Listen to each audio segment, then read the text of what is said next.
Feliz sábado, hermanos, a cada uno de ustedes. Les deseamos un hermoso y bendecido día. Hoy vamos a repasar nuestra lección de escuela sabática junto a mi esposo. Apreciados hermanos, que Dios sea con ustedes en este momento. Hoy estudiamos y repasamos, ¿cierto?, la lección número 4 de nuestra escuela sabática. Y para ello quisiera invitarles para que reverentemente pudiésemos orar a nuestro Dios y pedirle la compañía para comprender su palabra. Vamos a orar. Señor que estás en los cielos, en esta hora te damos gracias, Señor, por un día más de vida y en especial, Señor, por este sábado, Señor, que nos entrega con vida, con salud y con la posibilidad de poder, Señor, juntos repasar, Señor, tu palabra. Oramos para que nos ayudes a comprender, para que tu Espíritu, Señor, pueda ayudarnos a disfrutar de tu palabra y que pueda acercar este momento para que sea un momento precioso, Señor, repasando lo que tú, Señor, nos transmitiste durante la semana. Te lo pedimos humildemente en el nombre de Jesús. Amén. Amén. Amén. Bueno, la lección de esta semana se titula Fuente autoritativa de nuestra teología. Todas las iglesias cristianas basan su teología en la Biblia, ocupan la Biblia, pero toda esta se ve influenciado por 5 cosas que tenemos todas las personas, que son las tradiciones, la cultura, la experiencia, la razón y por último la Biblia misma. Todos tenemos una tradición y una cultura que impacta nuestro ser y nuestro saber hacer. El impacto de todos estos definirá nuestra teología. Y es por eso que vamos a estudiar cada una de estas en este momento. Vamos a comenzar con las tradiciones. Para ello quisiera invitarles, apreciados hermanos, amigos que nos acompañan, al libro de Marcos, capítulo 7, al versículo del 1 al 3. Por favor, allí la palabra de Dios nos habla de lo siguiente. Dice así: se acercaron a Jesús los fariseos y algunos de los escribas que habían venido de Jerusalén. Estos, viendo a algunos de los discípulos de Jesús comer pan con manos impuras, esto es, no lavadas, los condenaban, pues los fariseos y todos los judíos, aferrándose a la tradición de los ancianos, si no se lavan muchas veces las manos, no comen. Y cuando regresan de la plaza, si no se lavan, no comen. Y otras muchas cosas hay que se aferran en guardar, como los lavamientos de los vasos de beber, de los jarros, de los utensilios de metal y de las camas. Le preguntaron pues los fariseos y los escribas: ¿por qué tus discípulos no andan conforme a la tradición de los ancianos, sino que comen pan con manos impuras? Respondiendo él les dijo: hipócritas, bien profetizó de vosotros Isaías, como está escrito: este pueblo de labio me honra, mas su corazón está lejos de mí. Pues en vano me honran, enseñando como doctrinas mandamientos de hombres. Porque dejando el mandamiento de Dios, os aferráis a la tradición de los hombres, los lavamientos de los jarros y de los vasos de beber, y hacéis otras muchas cosas semejantes. Les decía también: bien invalidáis el mandamiento de Dios para guardar vuestra tradición, porque Moisés dijo: honra a tu padre y a tu madre, y el que maldiga al padre o a la madre muera irremisiblemente. Pero vosotros decís: basta que diga un hombre al padre o a la madre, es corbán, que quiere decir mi ofrenda a Dios, todo aquello con que pudiera ayudarte. Y no lo dejáis hacer más por su padre o por su madre, invalidando la palabra de Dios con vuestra tradición de que habéis transmitido. Y muchas cosas hacéis semejantes a estas. Bueno, hablando entonces de las tradiciones que tenemos como país también pueden ser, me llama la atención de que acá fuera una tradición lavarse las manos. Bueno, actualmente con esto del virus es obvio que tenemos que lavarnos las manos antes de comer, pero ¿a qué se refería en profundidad esta tradición? Bueno, de alguna manera estamos hablando aquí de los extremismos y de los excesos. Eh, los fariseos, al nosotros leer la palabra de Dios, vemos que ellos cayeron en muchos excesos y muchos extremismos en cuanto a la observancia de sus tradiciones y no así de la palabra de Dios. Eh, ¿Cuáles son las cosas que hacemos como iglesia que podrían ponerse bajo el rótulo de tradición? Bueno, hay varias cositas en las cuales podríamos caer en lo que podríamos llamar tradición. Por ejemplo, dentro de nuestra iglesia, si bien es cierto, nuestro templo es un lugar de reverencia, es un lugar solemne, eh, podemos caer en el exceso o en el extremo de catalogar nuestro templo, dividirlo, el púlpito, con las bancas, ¿cierto?, entre el lugar santo y el lugar santísimo. Puede llegar a ocurrir que podemos caer en ese extremismo o legalismo incluso. Y así en diferentes ámbitos de nuestra vida. Podríamos caer, por ejemplo, en excesos cuando nos vamos al estudio de lo que es el espíritu de profecía. Y podemos llegar a tomar la vida de una manera extrema en algunos casos. Por eso debemos guardarnos de esto y ceñirnos por la palabra de Dios. Nuestra lección decía, no son las tradiciones iguales a los mandamientos de Dios. Eran tradiciones humanas y a la larga llegaron a un punto en que invalidaron la palabra de Dios. Podríamos hablar de estas leyes que pusieron ellos como judíos. ¿Cómo se llamaban estas leyes que colocaron? La Mishnah estaba, el libro que ¿Y almacenaba. cuántas eran? Más de 600 leyes que ellos tenían, que eran una ampliación, entre comillas, sujeta a tradiciones de la Torá o los primeros 5 libros de la Biblia. Bueno, pasemos a la siguiente, que es la experiencia.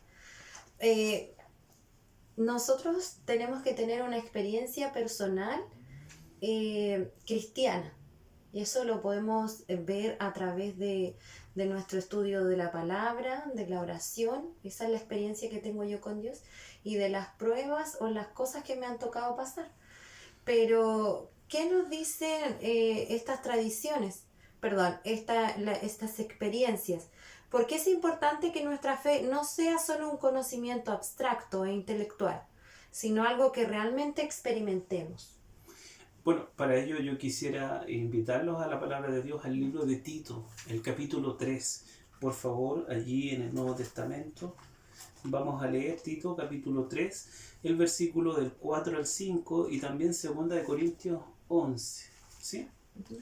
Dice así Tito, capítulo 3, versículos 4 al 5.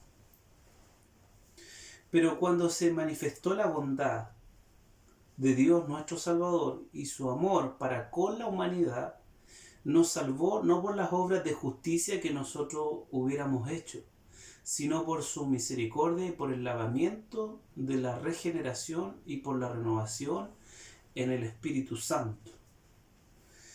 El libro de 2 de Corintios, capítulo 11, lo vamos a leer también. Allí dice en el versículo del 1 al 3: Ojalá me toleraseis un poco de locura. Sí, toleradme, porque os celo con celo de Dios, pues os he desposado con un solo esposo, para presentaros como una virgen pura a Cristo. Pero temo que, así como la serpiente con su astucia engañó a Eva, vuestros sentidos sean también de alguna manera extraviados de la sincera fidelidad a Cristo.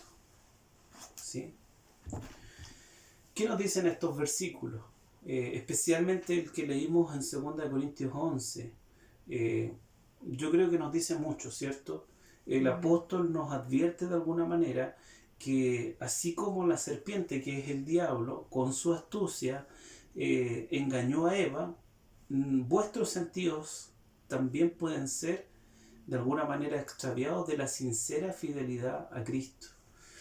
Claro, y En la pregunta acá en la lección decía, ¿qué advertencia nos dice Pablo, cierto? ¿Qué debería decirnos esto de los límites de confiar en nuestra experiencia?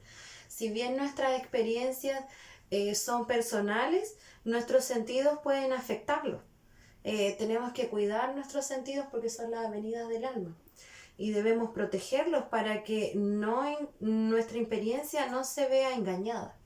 Exacto. Yo puedo dejarme llevar por la experiencia y por las emociones de algún hecho puntual en mi vida. Puntual me refiero hecho con algo espiritual.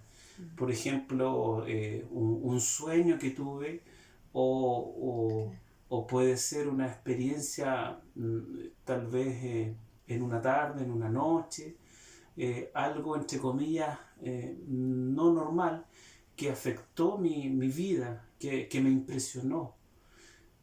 Pero toda experiencia es válida, pero tiene que estar sujeta a lo que es la palabra de Dios.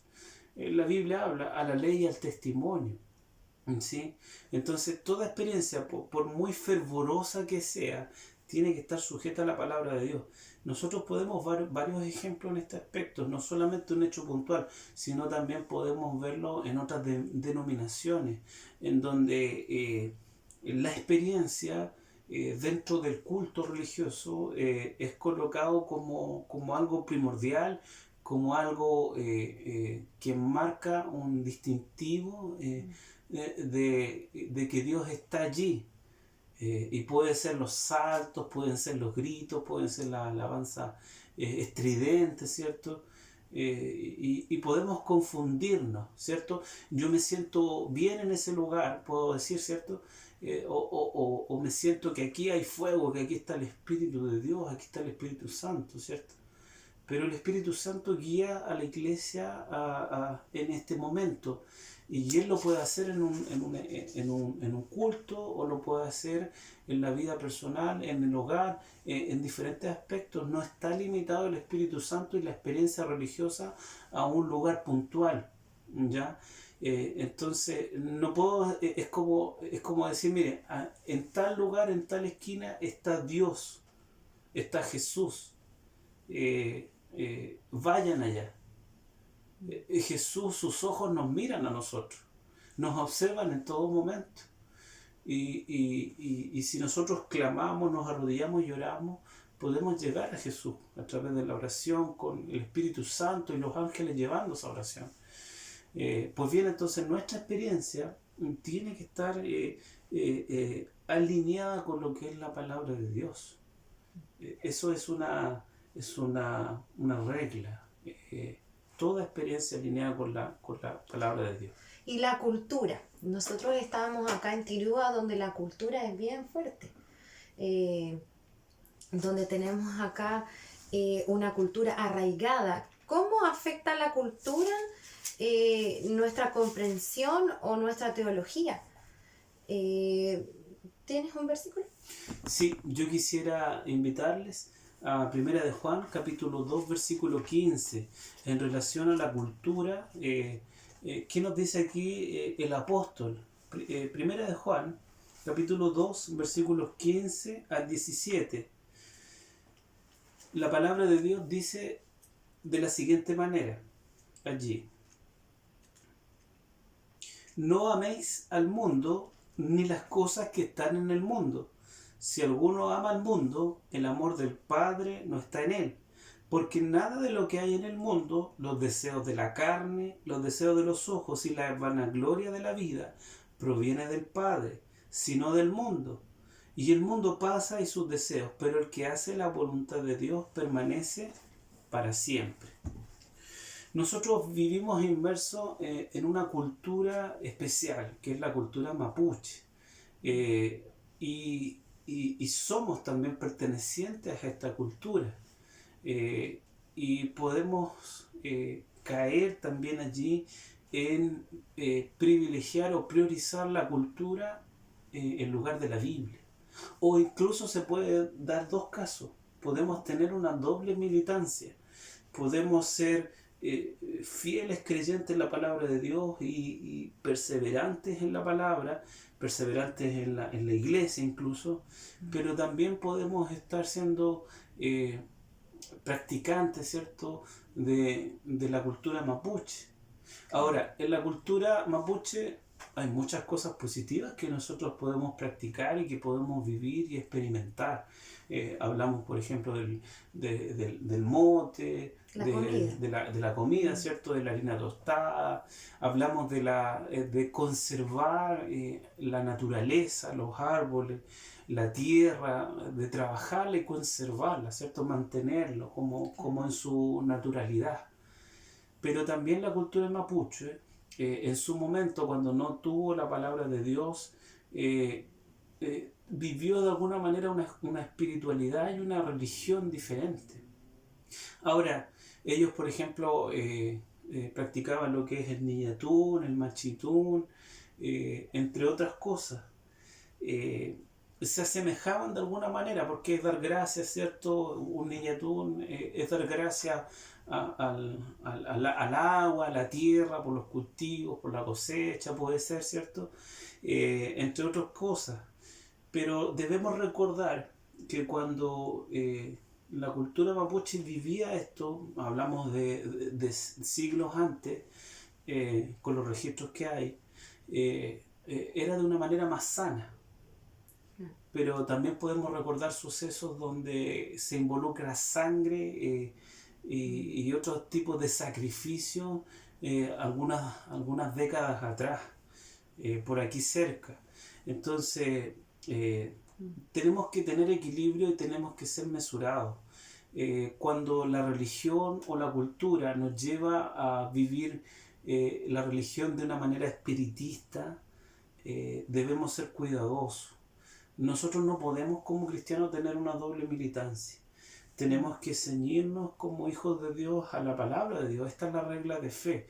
Y si la palabra de Dios me dice que en tal lugar, ¿cierto?, están haciendo, por ejemplo, un machitún, que es parte de la cultura, ¿cierto?, mapuche, y se involucra allí el tabaco, el alcohol, el escupir, por ejemplo, vino, entre otras cosas. Cuando yo como cristiano estoy viendo que eso ya no está dentro de los límites de la palabra de Dios, no debo estar en ese lugar, debo abstenerme. Pero no así de vivir y compartir con mis hermanos mapuches. Tenemos que compartir, tenemos que comer mote, tenemos que vivir la vida como la vivimos, tenemos que hablar nuestra lengua, ¿cierto? El mapudungún, es importante hablar la lengua, es algo enriquecedor, pero cuando ya se cae en algo que no es de Dios, donde un cristiano no puede estar, donde la Biblia no puede estar, porque incomoda un rito o alguna cosa, ya es peligroso, porque quiere decir que eso ya no es de Dios. Claro. Y si no es de Dios, no es bueno que un hijo de Dios esté allí. Por eso debemos ser cuidadosos también con la cultura, con la comida, también con el exceso de comer cosas, ciertos alimentos. Debemos ser cuidadosos, pero ceñirnos con la palabra de Dios. La palabra de Dios es la regla de nuestra fe, es el filtro. Si la palabra de Dios me dice una cosa y acá se está haciendo otra, yo me rijo por la palabra de Dios. ¿Sí? Esa es la invitación. Y pasando al siguiente aspecto que influye en nuestra teología, también tenemos la razón. Así como los otros aspectos pueden tal vez ser un poco subjetivos, la razón viene a ser objetiva, ¿cierto? Como que se prioriza. Acá hay una pregunta, dice, ¿qué debiera enseñarnos estas cosas acerca de los límites de la razón humana para entender la verdad? Porque a veces nos ponemos muy racionalistas y empezamos a dudar.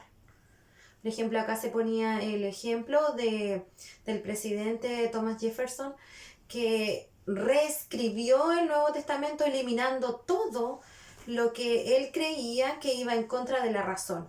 Entonces desaparecieron todos los milagros de Jesús. Claro, porque a la razón no podrían haber existido esos milagros. Y yo creo que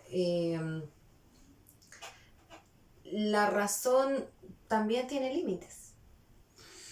Bien, bueno, en relación a eso, en el siglo XVIII comenzó una era con el racionalismo, debido a la ilustración, ¿cierto? Al fuerte conocimiento que se fue adquiriendo en esa época, vino una marcada forma de vivir la vida a través del racionalismo. Todo tiene que estar sujeto a la razón humana, ¿sí? Entonces, los milagros, por ejemplo, no son algo que a la razón sean equilibrados, entonces deben ser desechados. Y entramos en este círculo, ¿cierto? Especialmente en Europa en el siglo XVIII, y que fue abarcando y llegando hacia toda la sociedad y casi todo el mundo. Hoy en día, con este tema de la contingencia, con esta enfermedad, eh, la gente espera un milagro. Claro. La gente espera un milagro, porque el racionalismo, la experiencia, el espiritismo, la hechicería, los brujos, los sueños, todas las cosas, estas que podemos ver que aparecen para intentar dirigir nuestra vida, en este momento no tienen la solución para lo que está ocurriendo. No hay solución para lo que está ocurriendo humanamente hablando. Entonces, ¿de qué nos sirve el racionalismo si la razón no está sujeta a la palabra de Dios? La palabra de Dios nos lleva a razonar, pero también nos muestra de que hay un Dios creador, sustentador y todopoderoso, que puede orar en medio de lo imposible. Entonces, para eso yo quisiera invitarles, para revisar un poquito allí, al libro de Proverbios capítulo 9, en el versículo 10. Dice lo siguiente, Proverbios capítulo 9, versículo 10, y también vamos a leer el libro de Proverbios capítulo 1, versículo 7. Vamos con el primero. Dice así: el temor de Jehová es el principio de la sabiduría. El conocimiento del Santísimo es la inteligencia. Aquí la palabra de Dios nos dice que la inteligencia es, ¿qué cosa? El temor. Temor de Jehová, y el conocimiento de Dios es el principio de la inteligencia o la inteligencia misma. Es decir, para ser inteligente, aquí dice el Señor que nosotros debemos conocer a Dios, ¿sí? Aquí está claro, pero vamos a ir a Proverbios 1.7. Mire lo que dice allí la palabra de Dios también. Lo vuelve a recalcar. Dice: el principio de la sabiduría es el temor de Jehová. Los insensatos desprecian la sabiduría y la enseñanza. ¿Sí? Entonces, el principio de la sabiduría es el temor a Jehová. Este no es un temor de miedo, es un temor de reverencia, de respeto a Dios, que es lo que se ha perdido en el último siglo, en la última década especialmente. Y aquí dice: los insensatos, en otras palabras, los duros de servir, ¿cierto? Los necios, desprecian la sabiduría y la enseñanza. Eso lo podemos ver en la última década, cómo la gente, ¿cierto?, desvalorizaba la Biblia, la gente no quería saber de Dios. Hasta el día de hoy mucha gente no quiere saber nada de Dios. Esto es algo para la gente ignorante, dicen muchos, pero la Biblia tiene otro parecer respecto a eso. Pues entonces la razón, hermanos, tiene que estar sujeta a la palabra de Dios, porque la palabra de Dios es sabiduría y es la inteligencia en nosotros. Bueno, y para ir concluyendo, nuestra norma de fe debe ser la Biblia. ¿Y cuáles son las consecuencias cuando no aceptamos la Biblia como la norma con la cual contrastar todas las enseñanzas e incluso nuestra experiencia espiritual? ¿Cuáles serán las consecuencias? Bueno, hay varias consecuencias que podemos tener, ¿cierto?, cuando no contrastamos o no nos dejamos llevar por la palabra de Dios. Por ejemplo, en un matrimonio puede ser una consecuencia el unirse en yugo desigual. ¿Sí? Dios nos dice, tienes que unirte a una persona de una misma fe, de un mismo credo, ojalá con la misma nacionalidad, ¿sí? Pero principalmente la misma fe, los mismos principios. Y cuando eso no sucede, hay consecuencias. Y hay consecuencias que son nefastas, consecuencias que se arrastran por años, incluso por toda la vida. Consecuencias en los hijos, consecuencias en el matrimonio, consecuencias en la relación diaria, en los sentimientos, en las emociones. Una persona que no vive la misma fe, la mensajera del Señor dice que se convierte en una carga para la persona que vive la espiritualidad, ¿sí? Se convierte en una carga y viceversa. La persona que es espiritual se convierte en una carga para el que es carnal. Entonces es un yugo desigual, claramente como lo dice la Biblia. Y cuando nosotros no nos dejamos guiar por esto, podemos cosechar consecuencias temibles. Otro ejemplo, por ejemplo, puede ser el tema de los hijos. Si nosotros esperamos que el colegio eduque a nuestros hijos y nosotros no invertimos tiempo en ellos, no invertimos, por ejemplo, en el culto familiar, con los niños, en el culto, ¿cierto?, para ellos, no invertimos, por ejemplo, en llevarlos a la iglesia, a la escuela sabática, ¿cierto?, de los niños allí, no invertimos, por ejemplo, en llevarlos a los conquistadores y apoyarlos y acompañarlos también allí. No invertimos en materiales, en libros que sean ilustrativos para ellos, y no invertimos en darles un buen ejemplo por sobre todas las cosas en la casa. No podemos esperar cosechar grandes hombres o mujeres de Dios en 10 o 20 años más. Nosotros necesitamos entonces seguir lo que dice la palabra. La palabra dice: instruye al niño en su camino, y cuando fuere viejo no se apartará de él. Entonces, ¿cuán importante es la palabra de Dios? El Señor nos dice: honra a tu padre y a tu madre para que tus días se alarguen en la tierra. Nosotros podemos decir: pero mi papá o mi mamá hicieron esto conmigo, me trataron de esta manera, fueron malos conmigo, o hicieron esto o esta otra cosa. Pero el Señor nos dice: como hayan sido, honra a tu padre y a tu madre para que tus días se alarguen en la tierra. Y hay una promesa, o sea, el Señor promete vida, una larga vida, si yo guardo su mandato. Entonces podemos encontrar muchas orientaciones y direcciones. Para ir ya finalizando, yo quiero leer con ustedes el capítulo que sugería la lección de escuela sabática de esta semana, que se encuentra en el libro Conflicto de los Siglos, en el capítulo que se llama Nuestra única salvaguardia.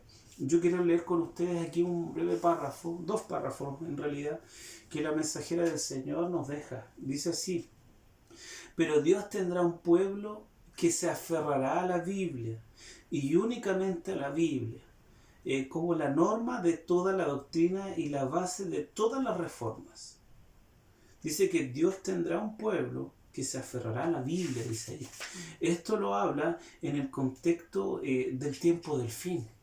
Apreciados hermanos, si nosotros en este tiempo de contingencia, en este tiempo del fin que estamos viviendo, no nos aferramos a la Biblia en el sentido de conocer la palabra, en el sentido de investigar, de leer la Escritura, de escuchar la palabra, si por ejemplo no podemos leerla, ya sea por la vista u otro motivo, necesitamos nosotros escuchar, alimentarnos de la palabra de Dios, obviamente sí, por los canales que la iglesia nos recomienda.